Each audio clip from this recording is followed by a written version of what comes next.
easiest topics, but at the same time, it's one of the most useful circuits.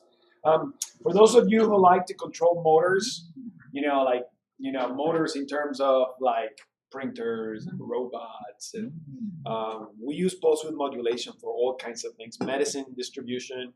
So it is actually used for a lot of stuff. What is interesting about pulse width modulation is this: it is one of the easiest circuits to actually understand and use. I mean, this is like, if there is a circuit that you should start messing with, is pulse width modulation. It's that simple. So let's just go into kind of like the definition of what is pulse width modulation. Let's see what we have.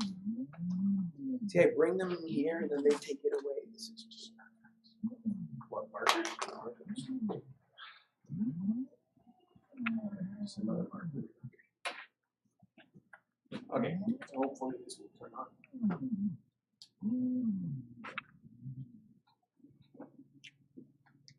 All right, there it is. So if I was going to define pulse width modulation, there is 3 words to it. The first word is pretty much pulse. And what we're talking about is a digital pulse. So a digital pulse is nothing more than just a sequence of ones and zeros. So this is what we call a single pulse. So this is a pulse, right here. I'm sorry that we have really crappy markers. Very crappy markers. We are used to crappy markers, right? Look. I'm sorry, guys. Let's see if this one works. Hey! So there it is. There is a single pulse. If you notice, a single pulse is just nothing more than a combination of ones and zeros separated in time. So when they talk about width, the pulse width, they're talking about the manipulation of the amount of time that the low state is presented, as well as the amount of time that the high state is presented.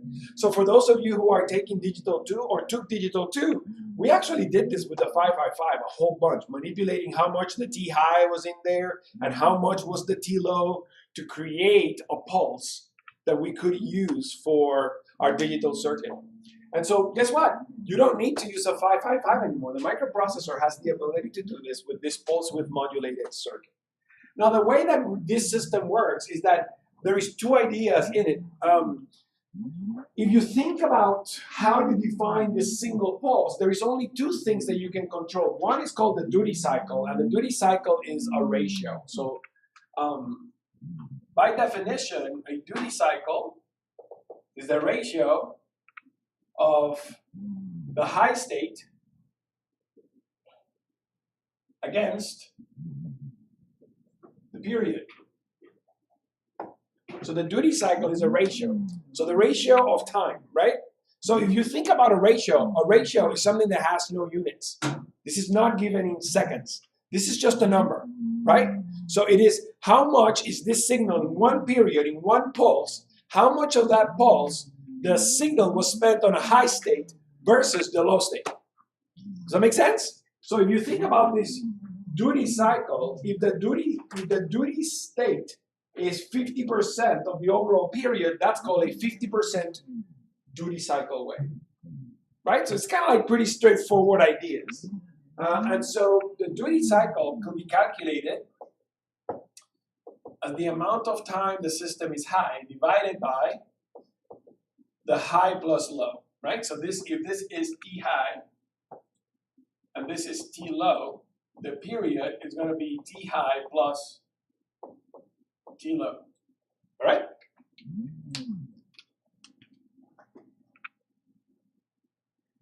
Does that make sense? So there is the period calculation, and here is your duty cycle calculation. All right, so here's what we need. We just need a circuit that is capable of holding a signal high for a specific amount of time, dropping it to low for another amount of time, and then repeating this process indefinitely. This is the only circuit that we're going to be studying since the arrival of timers that do not have interrupts in it. This is not even, you don't even have to worry about an interrupt. It is that easy. All right? So, the circuit that is capable of doing pulse width modulation is called the capture and compare circuit.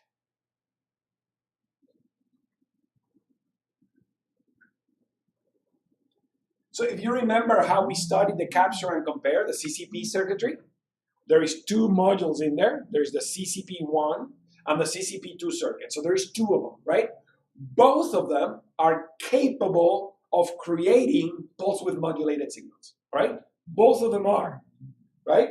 So the CCP circuits can do capture, they can do compare, and they can do PWM. And we're going to be concentrated on that PWM. I want you to look at the CCP con, the first 4 bits, and we have done this already, right? We did the capture a while back, and then last week we were messing around with the compare. And the only option that you have for the PWM mode is by putting an 11. So this is, putting a C. So 1100 is hexadecimal C in the least significant bit. So that means that in order for you to set up your processor, you just need to do CCP1 con, and then you go CCPX MX, and then you say hexadecimal C, and that will set up your pulse width modulated circuit. That's it. Literally, you don't need to do anything else. The system is already set up. Now you have a pulse width modulated signal ready to go.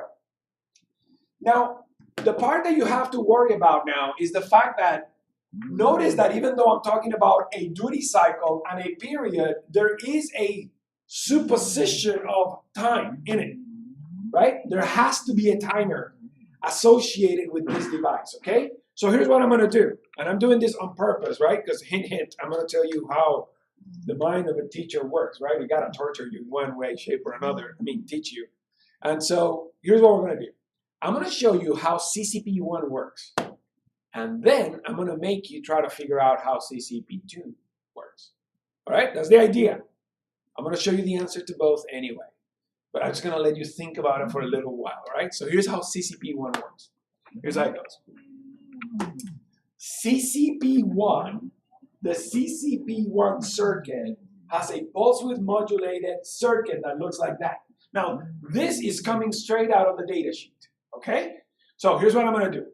I'm going to simplify this in terms that are easier for us to understand. Here's what I want you to remember out of this.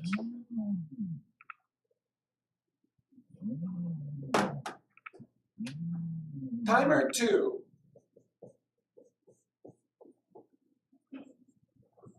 goes through the same process as every other timer. You have seen this picture before, right? It's just a crystal that drives the prescaler, and then it goes to some sort of an, divide by 4, then to a prescaler, and then to a timer. Do you have any questions on that idea? Right? There is a counter, it's driven by the crystal, and that tells me how fast is this guy going. So the reason why I'm drawing this is because I want to make sure that you understand that timer 2 is running at 4 times the prescale divided by FOSC, right? We know mathematically that to be correct. Any questions on that? All right. Now, this timer value is going to be used for something very, very interesting, okay? Here's what the system is doing. Look what it's telling you. Timer 2 is being compared against a register called PR2. So that guy exists somewhere, and it's a place where the user can just simply dump a value. Just put a value in it, okay? But at the same time, listen to what I'm going to say, at the same time, the timer is being compared against CCPR low. Notice how CCPR low is simply put as a slave on CCPR high, which then is compared. So at the end of the day, CCPR low is the value that you're interested in, okay? So here's let me just give you a little picture that will make this easier to see, right? So I'm going to take the value of timer 2, and I am going to compare this against the value from PR2. And if these two are the same, something's going to happen. All right? So notice that timer 2 is always going 1, 2, 3, 4, 5, 6, 7, 8, 9, 10. Keep in mind that PR2 is only 8 bits wide. Okay, that's important for you to remember. So I'm going to put a little 8 in there. So you remember that this is only 8 bits wide. Okay, so it's going to count from 0 to 255, and it's going to wipe out and come back to 0. Okay? All right, now here's the deal. This circuit is doing 2 things at the same time. So the timer is not only driving one comparison, it has a second comparison. So it's going to compare it against CCPR1 low. This is also 8 bits. So you have 8 bits. Everybody's here doing 8 bits. Okay? And if these two turn out to be the same, something's going to happen. So I'm going to replace the word something with the actual event, okay? So let me draw the event for you. I'm going to show you exactly what's going on. So, I mean, this is so easy. I can't believe they pay us to do this. Check this out. If you think about what a pulse width modulated signal is doing, it's going to do this. Right? If this is your starting point, if I'm going to call this the start, and this is my stopping point right there, right? This is my inflection. Right? I mean, think about it from the perspective of if you live in a digital world and you're watching for something interesting that's happening, there is only 2 events that are interesting here. Event number 1, the beginning of the high state. The second event that is interesting is the inflection point, and the third event is the beginning of the next, which is my stop at the beginning of the next. So truly, for every cycle, there is only 2 interesting events in the digital world. When I move from high to low, and when I move from low to high. That's it. There's nothing else that's special about it. So what we're doing is that we're using PR2 to hold one of those events, and CCPR to hold the other event. And then we allow the circuit that is attached to the something to do work. All right? So here's how the work is going to happen. Check this out. PR2 is connected to the pin on a flip-flop that sets the output. You hear that? And look how the compare out of the CCPR is the one that resets the output. So CCPR is responsible for making the output low, while PR2 is responsible for making the output high. So if that's true, my inflection point is dominated by CCPR1 low, while that stopping point or the inflection point high is controlled by PR2. See that? So here's what I mean. Check this out. If this is the case, notice that CCPR, when I say here something, it means that this guy is responsible for resetting the output. And this guy is responsible for setting the output. All right? But there is something more. This is like the commercial. Check this out. PR2 not only is going to set the output, look what it says here. I'm going to clear the timer. You see that? I'm going to clear the timer. So here's what timer 2 is doing. Timer 2 is going 0, 1, 2, 3, 4, 5, 6, 7, 8, 9, 10. And then it goes inflection point, change. And then it goes 1, 2, 3, 4, 5, 6, 7, 8, 9, 10, blah, blah. And then you hit PR2. And when you do, it goes back to 0. See that? So timer 2 is stuck. Listen to what I'm going to say. Timer 2 is stuck between 0 and PR2. You can't get away from it. It's going to count from 0 to PR2. Once it hits PR2, it's going to start back at 0. Okay? So here's how the machine works. The machine says, let's pick some numbers, just at random. So I'm going to pick this guy to be 10, and I'm going to pick this guy to be 5. See that? Timer, if these are the numbers that I choose, the timer is going to go 0, 1, 2, 3, 4, 5, 6, 7, 8, 9, hit 10, come back, right? That's what timer 2 is going to do. This is timer 2. Okay? Notice that PR2 is 10, so PR2 is right here. And CCPR is 5, so I'm pointing like right there. This is CCPR 1, low, right? You see that? Check what happens.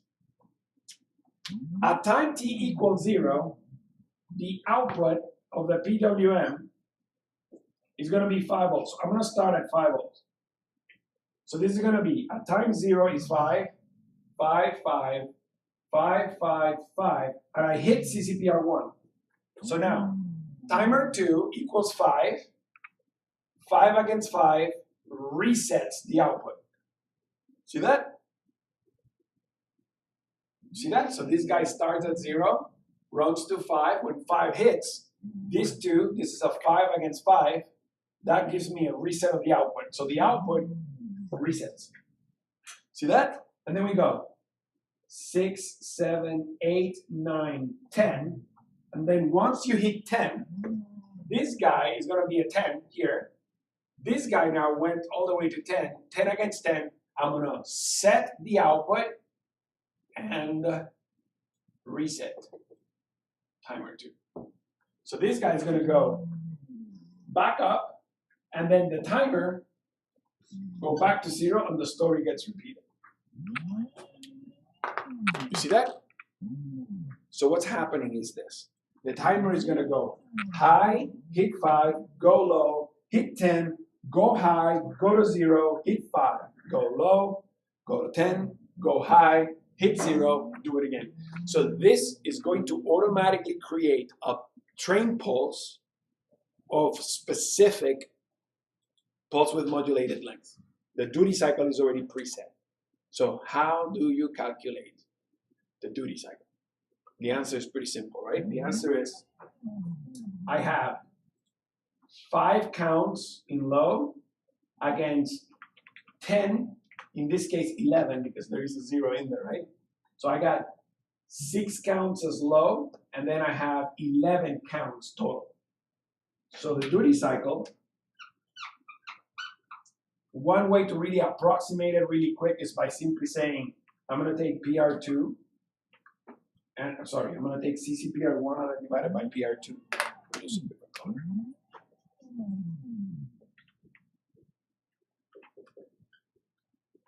So this is an approximation.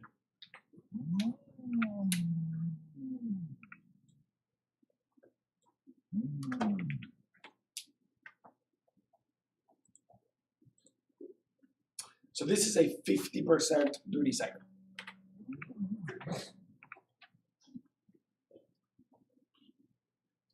Should that be CCPR1 or CCPR1? CCPR1 low, very good. Thank you very much, Tanner. CCPR1 low, very good. Because you don't want 16 bits. Because the low is just the lower. Exactly, because the PR2 cannot handle more than in truly 10 bits, but we're going to start with 8 and see how we accept those 8 bits first. And then we'll move on to the larger 10 bits format. But that's the idea. The idea is now that this guy is going to be CCPR1 counts up, and PR2 minus CCPR1 counts low. That's really what's happening. And so here's what you need to do. Step 1, turn on the PWM. Step 2, turn on timer 2. Step 3, choose your value for PR2. Step 4, choose your value for CCPR. Done. The PWM will work all by itself. Right? So the PWM doesn't have its own library or anything like that. It's all built in. Very good. That's a very good. Your question is actually a very good question, because it really underlines the change or the differences between a PWM software stack and an actual piece of circuitry. This guy does not offer any kind of microprocessor performance you're not changing the performance of your microprocessor by utilizing the circuit, because the circuit is an isolated piece of hardware that has nothing to do with your software code. So you will not see any kind of loss in performance by utilizing the PWM at the hardware side. So that's the idea behind it. So, okay. So at the end of the day, what you have is that your duty cycle is actually a value that is measured out of CCPR1, and the final value for your period is actually determined by PR2. So here is how you do your math. So if you wanna create a PWM signal or of a specific period, so let's say that you want to calculate the PWM period. So if you want to calculate the PWM period, you're going to go after the PR2 value, right? So I'm going to calculate the PWM period if timer 2 has a prescaler equal to 1 and PR2 is equal to, let's say, 100. All right, so let me show you how you calculate this kind of stuff. The first part, you have to calculate T2C, is how fast is timer 2 going. So this is 4 times 1 divided by 20 million. Now this is the 0.2 microseconds per clock, right? I'm using the same numbers for every example so that we don't waste too much time thinking about a calculator and you can think about what's happening. So this is how fast is the clock that dominates the PWM circuit or feeds the PWM circuit is going, all right? And so now if I want to calculate the period at the PWM signal, the only thing you need to do is check out how many counts you need for the system to overflow. And the answer is PR2 plus 1, right? Because you want to make sure that you account for that 0. So if I say PR2 is equal to 100, I went 101 counts, right? And then you multiply this times T2C. And so this is going to be 101 times 0.2 microseconds. So this is going to be 202 or 20.2 microseconds, right? So this is once they took place, so 20.2 microseconds. That's the period, right? This is how fast that PWM is going to show up. So if you want this PWM to become less often, then you have to either take PR2 and make it bigger, or I gotta take my prescaler and make it bigger. You see what I'm saying, right? Now, I said that PWM is a very easy topic, and in general it is. And there is something that I really hide from you. Is the reality that the update time or the PWM frequency, to apply it, to actually properly apply it for, let's say, maximum power transmission, is not an easy topic.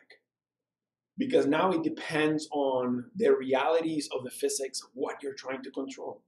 I mean, think about it. If you have your nephew or your niece in a swing, and you're going to just help her or help him just swing on the swing, right? And you're applying power to the system, right? The kid doesn't know how to swing himself or herself. And so the only thing you're doing is just applying power with your hand. The frequency by which you apply power has something to do with the weight of the kid and the length of your swing, right? Because instinctively, you know that you cannot simply go like this and hope that the swing is going to work because your frequency doesn't match the physics, right?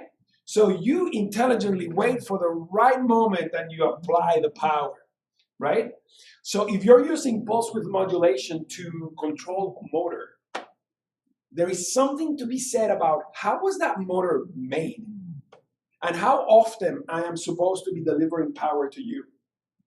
So we're going to talk about that in just a little bit. I just want you to understand that right now, at PR2, you have 256 different values that you can choose to control how often the PWM signal gets delivered. Does that make sense? So once I know this, that means that the value of CCPR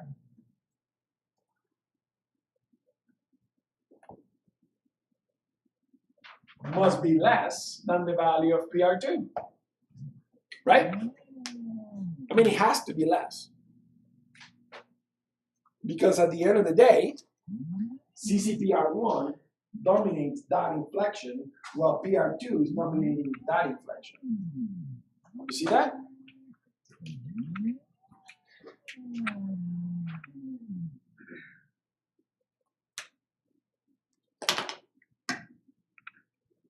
Now, usually what tends to happen is that this class gives you an introduction to how pulse width modulated circuits work. And then when you go to engineering school, they will teach you a little bit more about motors. How are motors built? And how this pulse width modulated signal can be engineered to send to the motor maximum power, for example, right? So have you guys messed around with DC motors before? So DC motors, what they do is that a DC motor is an analog device, and the input is an analog value. And so you put into this DC motor what they call the maximum nominal input voltage. So somebody built it, he created all the windings on the rotors, and then they come in and they say, look, the maximum voltage you can put on this motor to achieve maximum power or maximum torque or maximum speed, right? They tell you on this graph, they say 10 volts. So if you put 10 volts, this guy's gonna run at its maximum potential. Well, that's great. But what happens if I run it at 5 volts? It is a nonlinear device. What does that mean? It means that there is some pretty esoteric mathematical equations that will determine what happens when you run it at 50, right? It turns out that they're very, very much nonlinear. At the high end of a DC motor, they behave fairly linear, and when you start going down the pipe after half of the power is delivered, oh, it just goes into a nonlinear mess. And so for a small change at the input, you can actually lose a lot of power at the output. All right? So that's what tends to happen with these electric motors. All right, so here's the deal.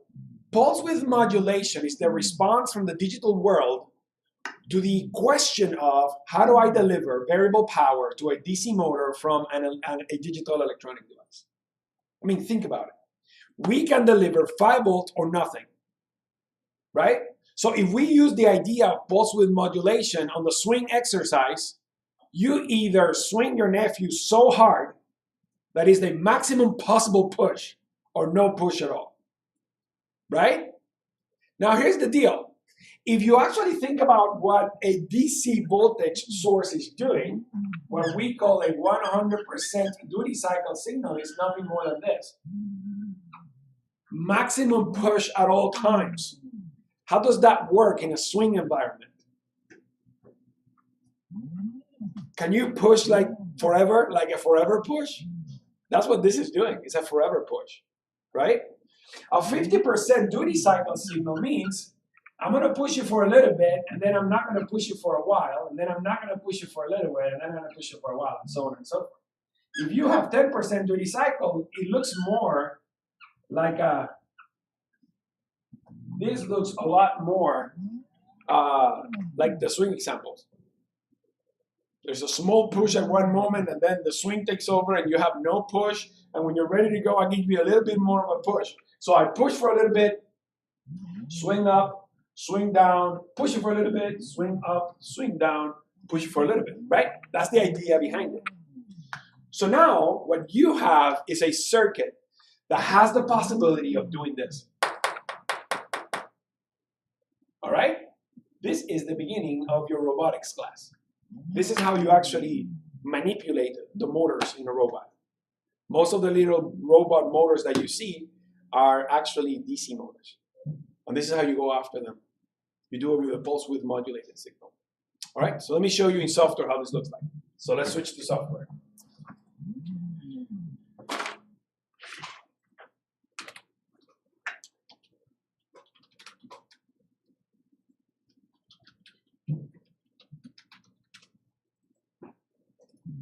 And like I said, this is gonna go really, really quick because there's only 4 instructions. That's it. You put 4, well, there's 5 because there's one more because I like to put the tri-state out because I want to make sure that it is an output. But other than that, I mean, it's gonna go so quick. I'm gonna open the data sheet first. I want you guys to look at the register that we have to add to our library. So I'm gonna go to page 65.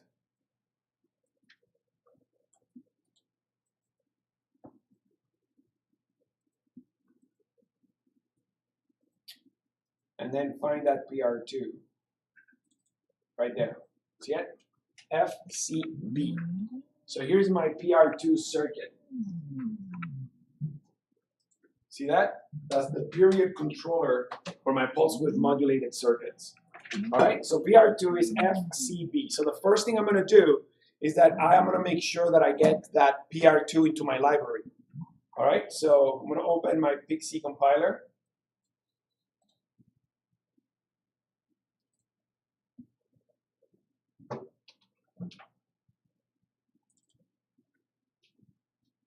And I'm going to open my library. So I'm going to go back here, library 18F4520, and I'm simply going to add all the way to the end. I'm going to put here PWM, and I'm going to create an 8-bit PR2, FCB.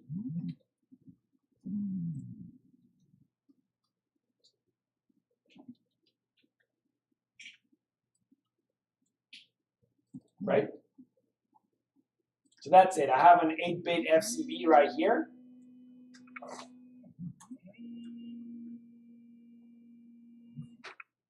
And I have to make sure that the CCPR low is available because I only want the low bits. So I'm going to go up here looking for the CCPR. We did it once. So I have my CCPR here somewhere. So I'm looking for it right here. It's right here, right there. So I'm going to go int CCPR1 low. And this is FBE. See that? I'm just simply repeating. I'm repeating the same thing we did for CCPR1. This is a 16-bit pointer pointing to the low end of that pair of register. Okay? And that's it. That's all the additions we need on our library so that we're ready to use PWM. All right? So I'm going to save this. And I'm going to open, or I'm going to create a new one. So I'm going to go File New. I'm going to make a new folder, and I'm going to call this PWM.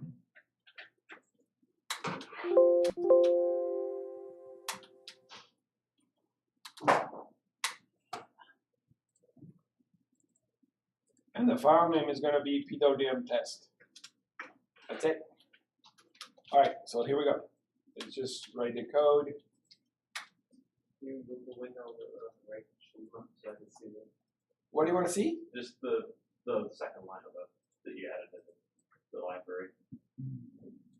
You want to see here? Oh, yeah. Okay. You mean this line? Yeah. Yeah. I'm good now. Okay, good. My bad. Okay, so we're going to get the clock, power news, delay.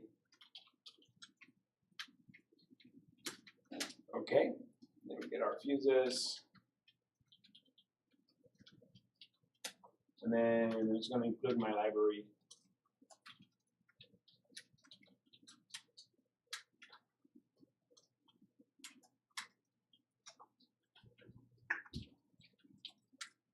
And I'm going to verify that it is the right library. So I'm going to close here and open it. And it is, so we're good. All right, that's that. And the beauty about this guy is that it does not require any kind of interrupts. So I'm just going to go tris C, and then I'm going to put all outputs because CCP1 on PWM goes out at C2. And then we go CCP1 con, CCPX MX equals C. So this is PWM on. Then I do PR2, I'm gonna make it equal to 100, and then I'm gonna make CCPR1 low, I'm gonna make it equal to 50, and we're done, that's it. Welcome to PWM. That's a pulse with modulated, oh, I need my timer 2 on, my bad. Without timer 2, it will not work, so I'm gonna go T2 con DMR2 on equals 1. That's it. I think that I just definitely forgot that we have not done timer 2 in our library, so I'm gonna have to add T2 con to the library, all right?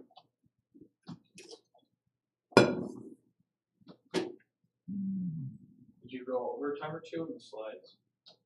No, it's just, we just have to turn it on, which we'll show you. I did not. I'll put it in the slides just to make sure that it's in I'm there pretty for sure you it's guys. in one of the slides. I thought I said that it was here. I mentioned, In the timer overflow circuits? I don't know if I did timer 2. Nope, it's not on there. I don't think I so. thought it might have been, but it's not. Only timer 1's on there. Yeah, you're right. Only timer 1. So I'm gonna add timer 2 to this. So there is 0, there is 1, but we never did timer 2. So I'm gonna just add timer 2 here. So we're gonna go timer 2. I'm gonna go find timer 2. Make sure that I get this right.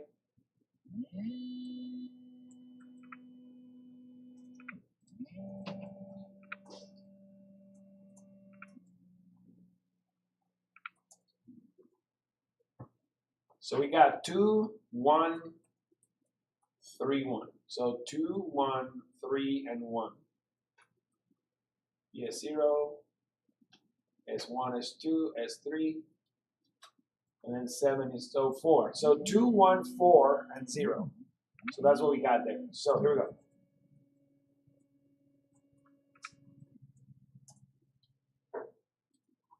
Come on. I hate when machines try to figure out what I'm trying to do. Okay, T2 con. So we go int T2 CKPSX, 2 bits. Int timer 2 on, 1 bit. Int T2 out PSX, 4 bits. In unused, 1 bit. There it is. That's the setup.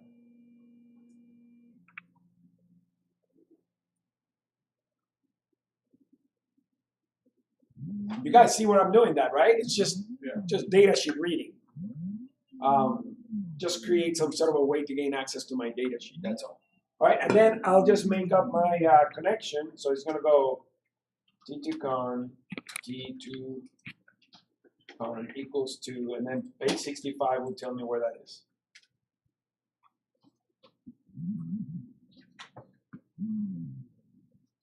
Timer 2 is FCC. There, done. So that's all we need.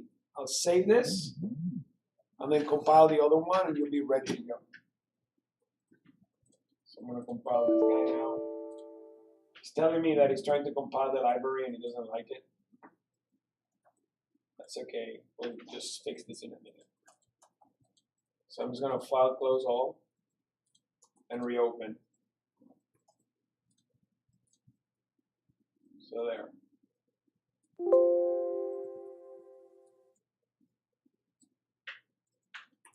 So make a note, this will, if you open up your PWM on CCP1, the output will naturally come out of C2, right? CCP1 to C2, CCP2 to C1. I'm sure that the engineers worked together that day and they thought, let's just swap the numbers just for the fun. I'm sure people will talk about this down the road, why they flipped it like that. Okay, so there, that's it, we're done. Check this out. Now, I'm gonna go to my Proteus, and then you can open any circuit we've used in the past.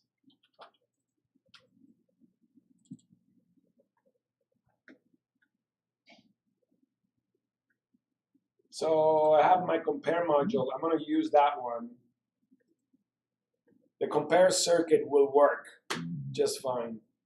And so notice that the compare circuit already has C2 connected to the oscilloscope.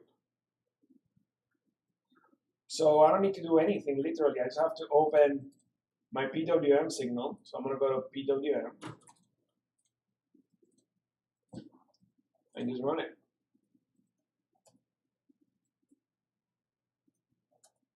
Come on, PWM, where are you? C2? All right, it's not going. Give me 1 sec. Gotta troubleshoot this.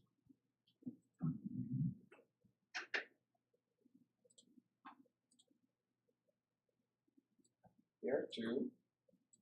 CCPR1 low. Timer 2 is on. Did I put the bits right? Let me look at my library. 1 sec. Open.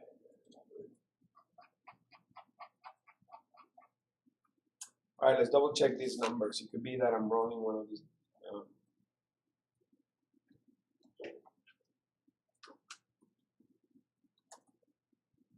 I tell you in one sentence that this is the easiest circuit, and then it doesn't work. And we gotta troubleshoot it. I mean, this is like, for sure, this is like Murphy's Law. All right, here we go. CCPR1 low. Let me verify this. Is FBE. PR2 is FCB. Timer 2. Oh no, it's T2 con, it's FCA. There's a mistake. So that bad data reading, bad data sheet reading. All right, so there it is. Fix that. So I'm going to save that and recompile, and we're ready to go. Should work. So I'm going to stop compiling in, and we should have PWM now. Oh, there's my PWM.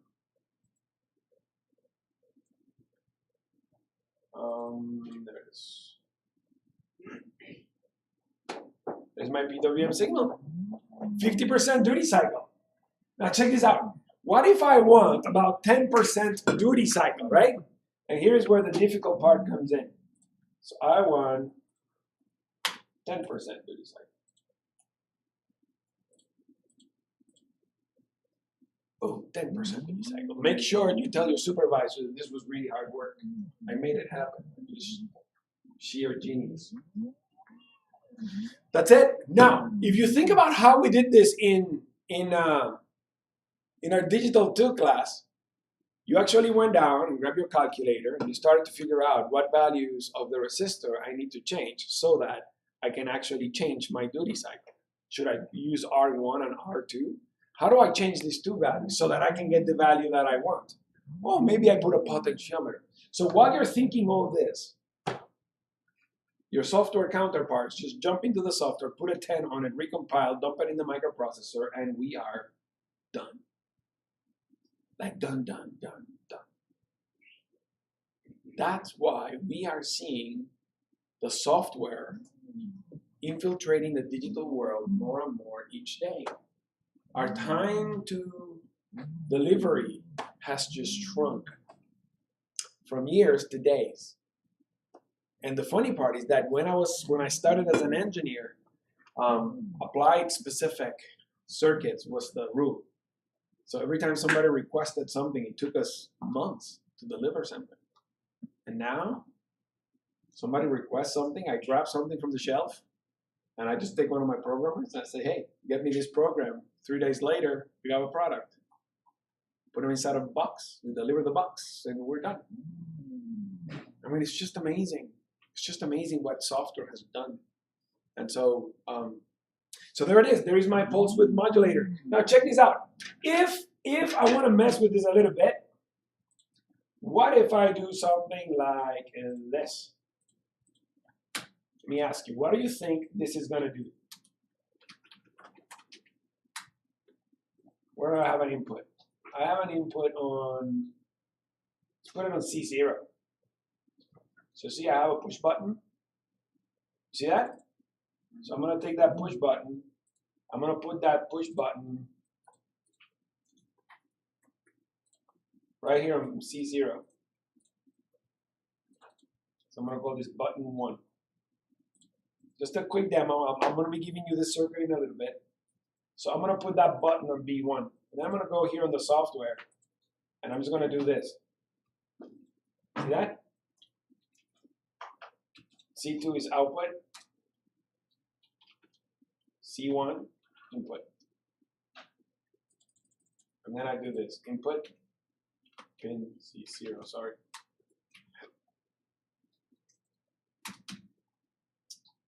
Okay, check what I'm gonna do next.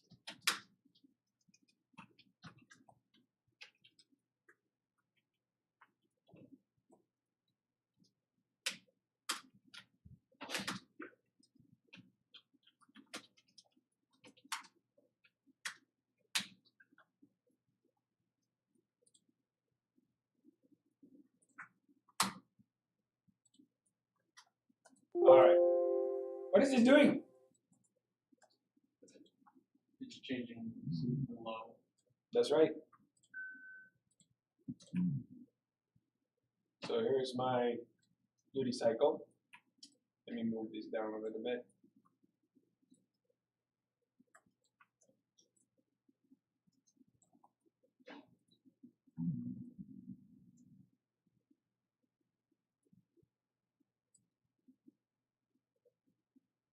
Why is it so slow?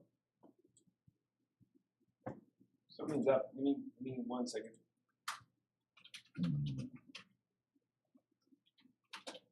I mean the simulator is dogging it. Give me 1 sec.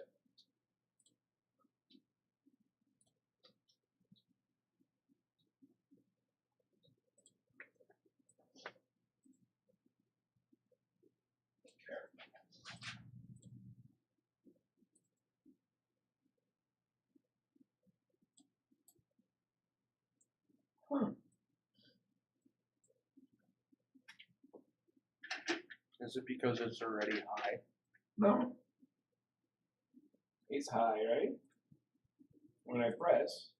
Yeah, but the outside of R1 is now high. What is that? What is your? No, what I want you to notice, what I want you to notice is that it never goes too low.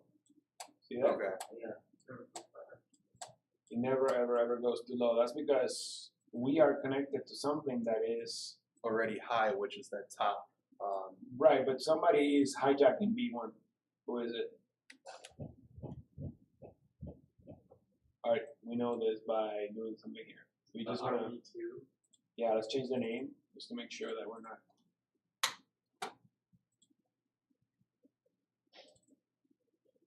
I don't know right now if it's coming from the micro or if it's coming from somewhere else, so I'm gonna just verify that in a minute. So right now it's low. Yep. And then it becomes high and it stays high. See that? It's like if there is capacitance on my line somehow. See how long it's taking? Look how long it takes to drop.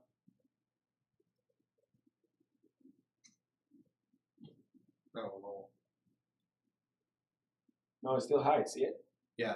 It's not supposed I'm to. saying it's not dropping anymore. No, something is hijacking this. Give me 1 sec. Let's take a look at the software. It could be the software is right. There's just C. C0 became an input, right? So here's what I'm going to do. To troubleshoot this, I'm going to just disconnect this line to see if this is a microprocessor issue or not. So I'm going to drive it like this.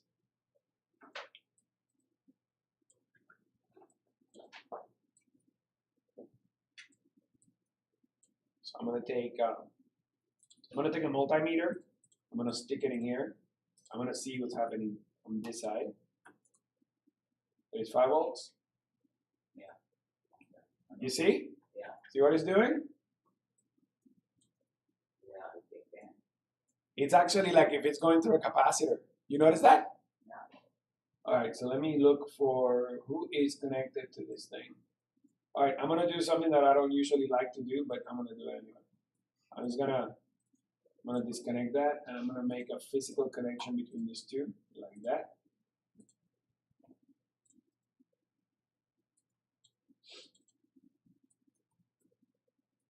So there is high, and the micro is not seeing it.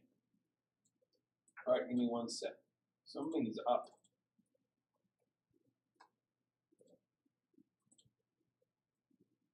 See, when the input equals 1, I'll go here.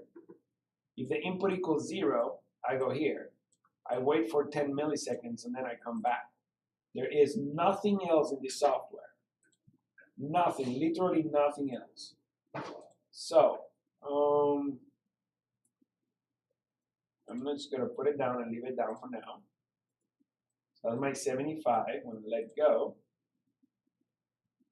It went down. Took a long time to go down. Is it my timer? It's 20 milli.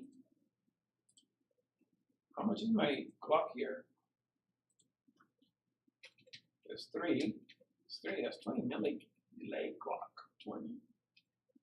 That's correct. C. Timer on. PR2. CCPR. Okay, I'm gonna just cut that for now. So I don't need it. It's bothering me that it's dogging it. It's like really inconsistent. Like if the system is just struggling to do this.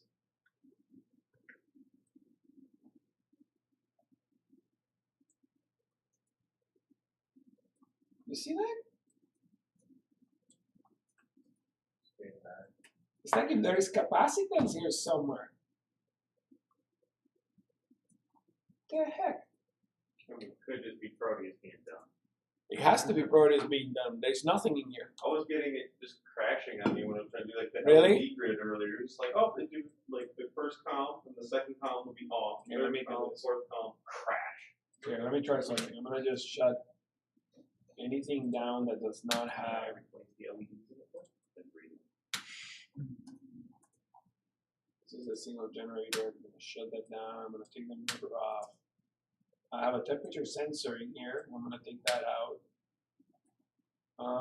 There's this guy here. I'm gonna take that out.